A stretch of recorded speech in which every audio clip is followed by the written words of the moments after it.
Oh, hallo. Kan ik je met iets helpen?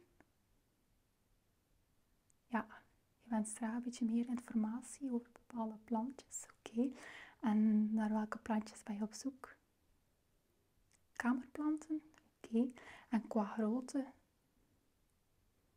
Dat mag een mix zijn. Oké. Wel, we hebben heel veel kamerplantjes hier bij ons. Anders zal ik er een aantal tonen. En een beetje uitleg geven hoe dat je ze kan verzorgen. Is dat goed? Oké. Wel, ik zal een beetje plaats maken hier. En ik ga er een aantal halen. Is dat goed? Momentje hoor. Even kijken. Voilà, we hebben hier deze plant. Deze ken je waarschijnlijk. He. Dat is eigenlijk echt een populaire plant. Hij heet de Maranta plant. Of de gebedsplant ook. Het is een hele speciale plant eigenlijk. En hij heeft een mooi patroon op zijn blaadjes. Zoals dat je ziet. De vorm een beetje van een vissengraat heet het. En het wordt ook wel de visgraatplant genoemd. Een gemakkelijke plant om te onderhouden. 1 keer per week water. En qua plekje, half schaduw is eigenlijk perfect. Hij is eigenlijk oorspronkelijk afkomstig van tropische gebieden. Dus hij is eigenlijk gewoon van schaduw te hebben. Dus als je hem zo op een plekje zet, de schaduwplaats is eigenlijk perfect hoor. En het is een hele speciale plant, ja, omdat. Dus hij houdt zijn blaadjes eigenlijk zo. Maar als het dan avond wordt of als het donker wordt, dan gaat hij zijn blaadjes langzaamaan omhoog doen. En dat is eigenlijk de link gebed. Naar een gebed is daarmee de gebedsplant. Voilà, hè. Dus dat is een beetje een middelgrote plant. Hoef je niet zoveel water te geven, maar dat de potgrond vochtig blijft. Voilà, ik zal nog een keer een andere tonen. Een momentje hoor. Even kijken. We hebben ook deze hier. Ik weet niet of je deze kent. Het is eigenlijk, ja, het is op zich een klein plantje. En hij heeft weinig bladeren. En de bladeren zijn heel glanzend, zoals dat je ziet. En dan zou je misschien denken van, is dat wel een echte plant? Maar het is wel effectief een echte plant. Weinig blaadjes, maar grote blaadjes. En het blad heeft eigenlijk de vorm van een olifantsoor. En zo heet de plant eigenlijk, olifantsoor. Ook een heel gemakkelijk te onderhouden plantje. 1 keer per week water ook. En ja, indirect zonlicht is ideaal. Bij deze plant is het wel zo dat hij soms kan het zijn dat hij zo eigenlijk een druppeltje water vormt. Dat is dan eigenlijk aan het einde van het blad. En dat vocht kan eigenlijk wel licht irriterend zijn voor de huid. Dus moest je zo'n plantje hebben, is het wel goed dat hij op een veilige plaats staat voor heel kleine kindjes of voor huisdieren. Want hij is eigenlijk licht heftig. Dus ik geef hem maar mee, want het is niet onbelangrijk. Hè. En dan misschien ga ik nog een keer een grote tonen ook. Ja, oké. Kijk, kijken. Voilà. Dat is een niveau hoger deze. Dus dat is een beetje een andere grootte qua type kamerplant. Ja, hij heeft een hele mooie bladvorm. Hij heeft zo'n hele kenmerkende vorm van bladeren. En het lijkt een beetje op een hand. En hij wordt ook wel de vingerplant of de vingerboom genoemd. Omdat eigenlijk, waar hij oorspronkelijk van afkomstig is, kan hij wel tot 30 meter hoog worden. Maar hier is dat wel niet het geval bij ons. Maar de plant kan dus wel groot worden. En moest je zoiets hebben van, ik wil deze plant en ik stel al het eentje thuis en die wordt zo wat groot, kan je eigenlijk gerust de topjes afknippen. En dan gaat hij eigenlijk aan de zijkant wat blaadjes bijmaken en dan wordt het eigenlijk een vollere plant onderaan. Maar je kunt dus eigenlijk gerust een beetje afknippen bovenaan, moest hij te groot worden. Voilà. Dus ook, ja, niet op direct plaats van zonlicht. Dat is ideaal. En 1 keer per week water ook. En ook een keer besproeien met een plantenspuit. is ook wel iets dat de meeste plantjes eigenlijk graag hebben. Zo 1 keer per week of zo. Oké, voilà. Dus dat is een van de grotere kamerplanten die we hebben. En ben je ook soms op zoek naar luchtzuiverende planten? Ja, die hebben we eigenlijk ook. Anders wil ik er gerust ook een aantal tonen. Ja, oké, prima. Ik zal er een aantal tonen. Een momentje hoor.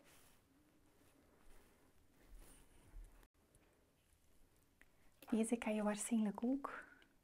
Dat is de pannenkoekenplant. Of de retroplant. Dat is een luchtzuiverende plant, ja. En we hebben hem eigenlijk in verschillende groottes. Dus dat is nu een middelmatige grootte, maar we hebben ze ook kleiner en nog een beetje groter ook. Hele mooie blaadjes, hè? Hij was eigenlijk in de jaren 70 enorm populair. En dan is hij eigenlijk een beetje in de vergetelheid geraakt. En nu de laatste jaren is hij terug aan een opmars bezig. En zie je hem eigenlijk meer en meer. Het is eigenlijk een plantje die wel nogal snel kan groeien. Het is te zien waar je hem plaatst. Maar hij is heel gemakkelijk te stekken. Dus ook een hele gemakkelijke plant om te onderhouden. 1 keer per week ook, ja. Op een plekje, ja. Half schaduw is eigenlijk ideaal ook. Dat is eigenlijk zo voor de meeste planten hier. Dat is eigenlijk niet graag op een plekje staan waar dat er heel veel direct zonlicht op komt. Dat hebben ze niet echt. Allee, niet alle plantjes hebben dat graag. Op een plekje waar dat er indirect zonlicht is, is het eigenlijk ideaal. Voilà. Dus we hebben dat met verschillende soorten. Moest je interesse hebben in deze plant. Maar dat is dus een luchtzuiverende plant. Dus hoe meer dat je er hebt, hoe beter. Voilà. Ik ga nog een andere tonen. Sorry. En deze ga je waarschijnlijk ook kennen. Voilà. En dat is deze hier. We hebben hem eigenlijk in verschillende groottes ook.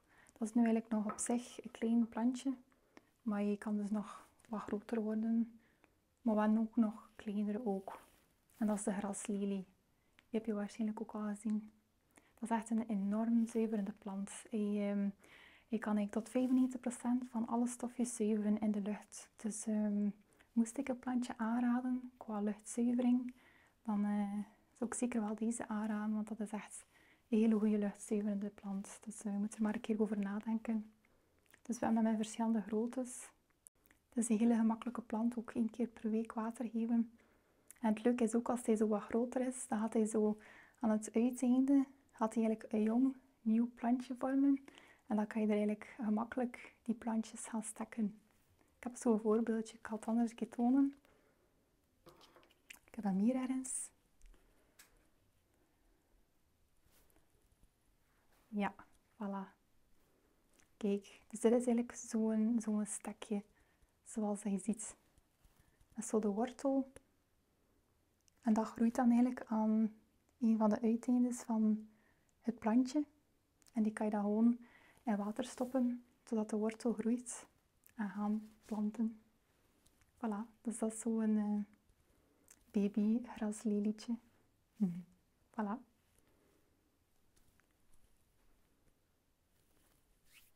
Ziezo, en we hebben ook nog grotere legplanten. Ik zal anders ook een keer eentje tonen. Ja, ideaal. Door.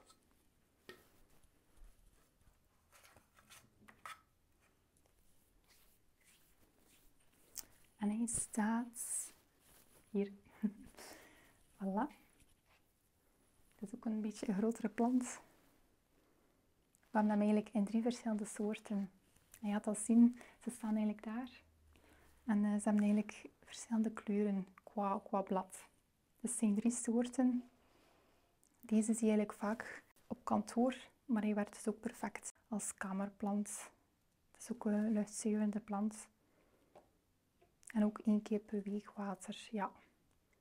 En soms een keer sprayen met een plantenspuit is ideaal. Voilà. Dus het zijn een beetje verschillende soorten. Dus je moet dan maar een keer kijken of dat er iets is dat je leuk vindt. Okay. Ik zal anders nog een aantal kleintjes tonen ook. Ja, ideaal. Oké, goed. Ik ga er een aantal halen hoor.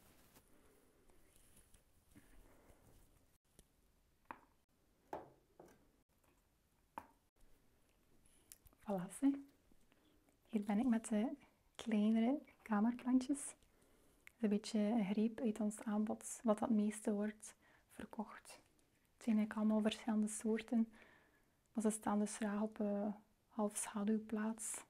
En dat zijn eigenlijk van dezelfde familie, dat zijn mini peperomia plantjes. Dus deze hebben eigenlijk echt niet veel water nodig.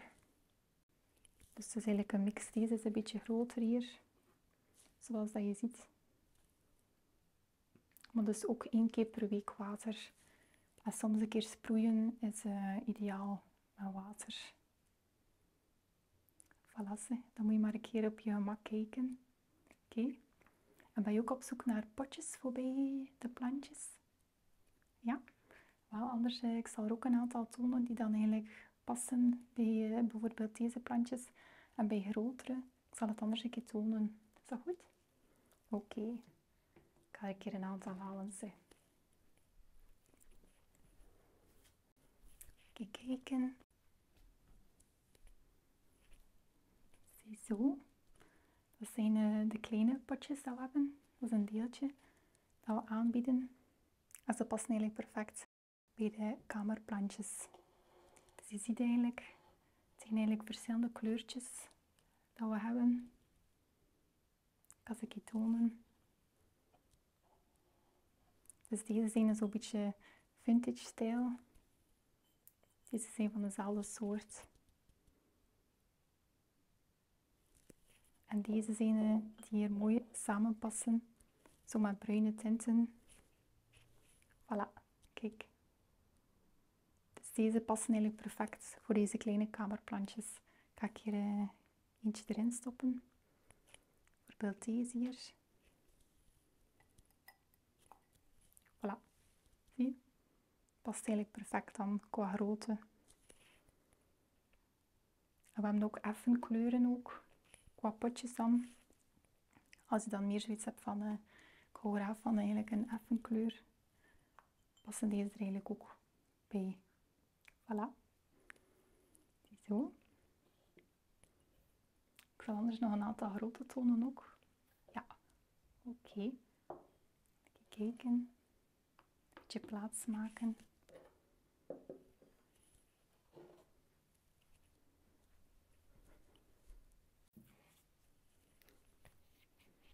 Voilà.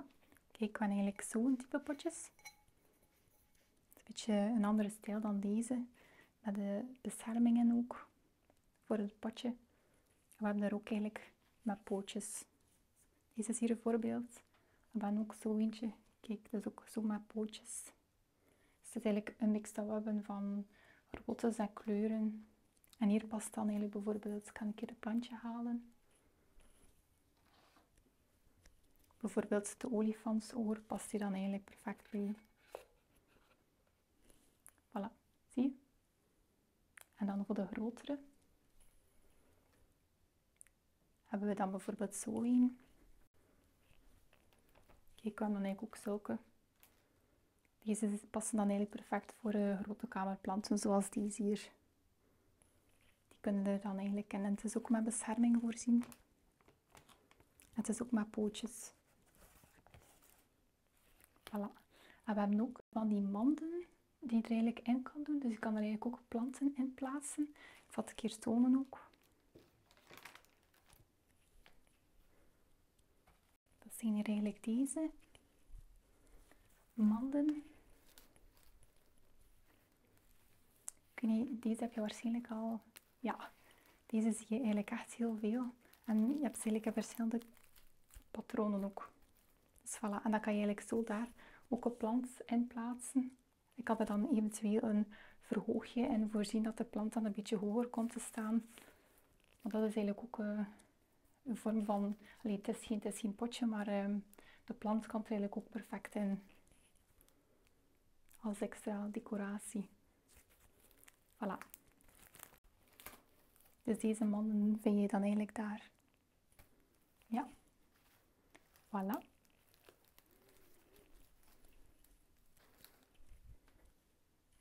Ziezo. Heb je nog bepaalde vragen? Ja. je eigenlijk opmerkt dat er bij bepaalde plantjes thuis het blaadje een beetje opkrult. Ja, wel, vaak heeft dat te maken met dat de plant eigenlijk te veel water heeft gekregen. Anders moet je dan de volgende keer dan een beetje minder water geven aan je plantjes. Ja. Maar het kan eigenlijk ook omgekeerd zijn dat hij te veel water heeft gekregen. Dus je had een keer moeten voelen aan de potgrond. Ja, inderdaad. Ja. En dan moest het zijn dat je zoiets hebt van, ik geef wel regelmatig water, maar niet te weinig of te veel. Dan zou het ook kunnen zijn dat hij eigenlijk op een plaats staat waar dat er zo'n beetje tocht is. Koude tocht. En dan is het misschien beter dat hij eigenlijk op een andere plekje staat. Dan moet je maar een keer kijken. Ja, oké. En heb je nog vragen? Ja, dat je merkt dan dat de puntjes van sommige plantjes een beetje bruin zijn. Ja, dat kan wel veel redenen hebben, maar de meest voorkomende is eigenlijk dat er een lage luchtvochtigheid is. Dus dat kan je eigenlijk verhelpen door eigenlijk een potje met water bij de plant te plaatsen. En dat gaat de plant al heel graag hebben.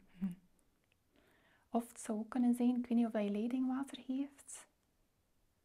Ja, want in leidingwater zit er eigenlijk kalk. En dat water kan eigenlijk voor sommige planten zo wat hard zijn, eigenlijk te hard. En dan hebben de meeste plantjes hebben graag regenwater.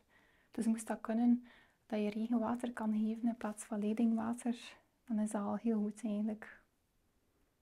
Dus je moet dat maar een keer proberen. Ja, oké.